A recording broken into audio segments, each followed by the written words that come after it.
Osama bin Laden, ఒక Abu Bakr Baghdadi, ఒక సద్దాం హుస్సేన్ ఇలాంటి అత్యంత క్రూరమైన ఇస్లామిక్ అధినేతల్లాంటి నాయకుడే హసన్ నస్రల్లా. ఒక తీవ్రవాద సంస్థను అత్యంత బలమైనదిగా మార్చి ఇజ్రాయెల్ లాంటి శక్తివంతమైన దేశాన్ని గడగడలాడించిన వ్యక్తి. హిజ్బుల్లాను లెబనాన్కు మించి వ్యాప్తి చేసిన నేత.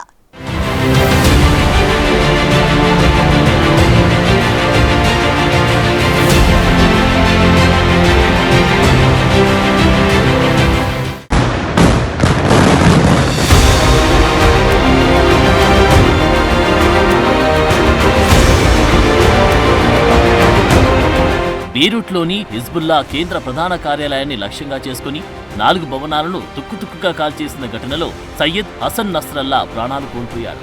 సెప్టెంబర్ 27 అర్ధరాత్రి జరిగిన ఈ దాడి సమయంలో నస్రల్లా ప్రధాన కార్యాలయంలోని బంకర్లో ఉన్నట్లు ఇజ్రాయెల్ వెల్లడించింది. దశాబ్దాల ప్రయత్నాల్లో చివరికి విజయం సాధించింది. అయితే హిజ్బుల్లా చీఫ్గా ఉండడం మాత్రమే నస్రల్లా ఏకైక గుర్తింపు కాదు. 1997లో ఇజ్రాయెల్ సైనికులతో పోరాడుతూ మరణించిన నస్రల్లా పెద్ద కొడుకు మహమ్మద్ మహాదీ తండ్రిగా అతని పేరు వేరు. నస్రల్లాను అబూ హదీ అని కూడా అంటారు, అంటే ఫాదర్ ఆఫ్ హదీ అని పిలుస్తారు. నిజానికి నస్రల్లా జీవితం అతి సాధారణ వాతావరణంలో మొదలైంది. 1960లో క్రిస్టియన్, ఆర్మేనియన్లు, డ్రూజ్, పాలస్తీనియన్లతో బీరూట్లోని పేద పరిసరాల్లో జన్మించాడు. 9 మంది తోబుట్టువుల్లో ఒకడు. నస్రల్లా తండ్రి చిన్న కూరగాయల దుకాణం నడిపేవాడు. 1978లో సద్దాం హుసేన్ షియా కార్యకర్తలపై విరుచుకుపడిన కారణంగా బహిష్కరించడానికి ముందు నస్రల్లా ఇరాక్లోని నజాఫ్లోని సెమినరీలలో 3 ఏళ్ల పాటు మత శాస్త్రాలను అభ్యసించాడు. ఆ సమయంలోనే ఇరాక్లో తన రాజకీయ గురువు అబ్బాస్ అల్ ముసావీని కలిశాడు.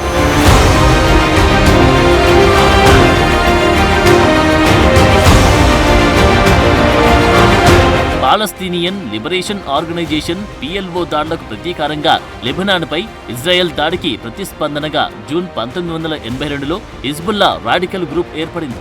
అయితే అప్పటికి Nasrallah Lebanese resistance regiments Amal movement ర్యాంక్లలో అనుభవం పెంచుకున్నాడు. తర్వాత మూసావి నుండి హిజ్బుల్లా పగ్గాలు చేపట్టాడు.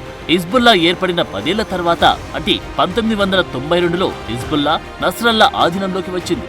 అప్పటి నుండి ఆ సంస్థకు వెన్నెముకగా దానిని ఒక శక్తిగా మార్చడానికి నస్రల్లా ఉద్వేగభరితమైన ప్రసంగాలే కారణమయ్యాయి. అయితే హిజ్బుల్లాకు షియా ఇస్లామిస్ట్ మూలాలు ఉన్నప్పటికీ దానికి సంబంధించిన ఇతర శాఖలకు చెందిన వ్యక్తులు, సమూహాలతో అది పొత్తులు ఏర్పరచుకుంది. ఇది లెబనీస్ రాజకీయాలను, దాని ఆచరణాత్మక విధానాన్ని ప్రజలకు మరింత దగ్గర చేసింది. ఇక నస్రల్లా కూడా సాంప్రదాయవాద ఇస్లామిస్ట్ నాయకుడిగా ఎప్పుడూ లేడు. అతడు ఎప్పుడూ మహిళలు ముసుగు వేసుకోవాలని ప్రోత్సహించలేదు. అందుకే లెబనాన్లో మహిళలు కూడా నస్రల్లా మీటింగ్లకు పోటెత్తుతారు.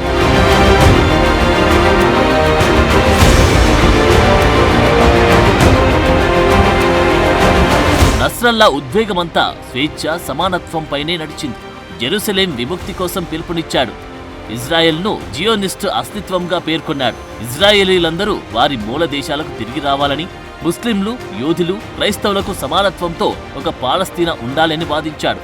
అందుకే మిడిల్ ఈస్ట్ వ్యాప్తంగా నస్రల్లాకు భారీగా అభిమానగణం ఉంటుంది. నస్రల్లా ఒక యాక్టివ్ పొలిటికల్ మిలిటరీ లీడర్. అందుకే లెబనాన్ సరిహద్దులను దాటి హిజ్బుల్లా ప్రభావాన్ని విస్తరించగలడు. కానీ లెబనాన్ బయట మాత్రం హిజ్బుల్లా మిలిటెంట్ గ్రూప్ గా వ్యవహరిస్తోంది. 2011లో సిరియాలో అధ్యక్షుడు బషర్ అలీ అస్సాద్ పాలనపై తిరుగుబాటును అణిచివేయడంలో హిజ్బుల్లాను ఉసగొల్పిన వ్యక్తి నస్రల్లా. ఇరాన్ సహాయంతో హిజ్బుల్లాలో నాయకత్వ సవాలును ఓడించిన నేత. 1997లో మాజీ హిజ్బుల్లా నాయకుడు షేక్ సుబీ తుఫైలీ నస్రల్లాకు వ్యతిరేకంగా తిరుగుబాటుకు నాయకత్వం వహించినప్పుడు తిరుగుబాటుదారులను అణిచివేయడంలో క్రూరత్వానికి ప్రతీకగా నిలిచాడు.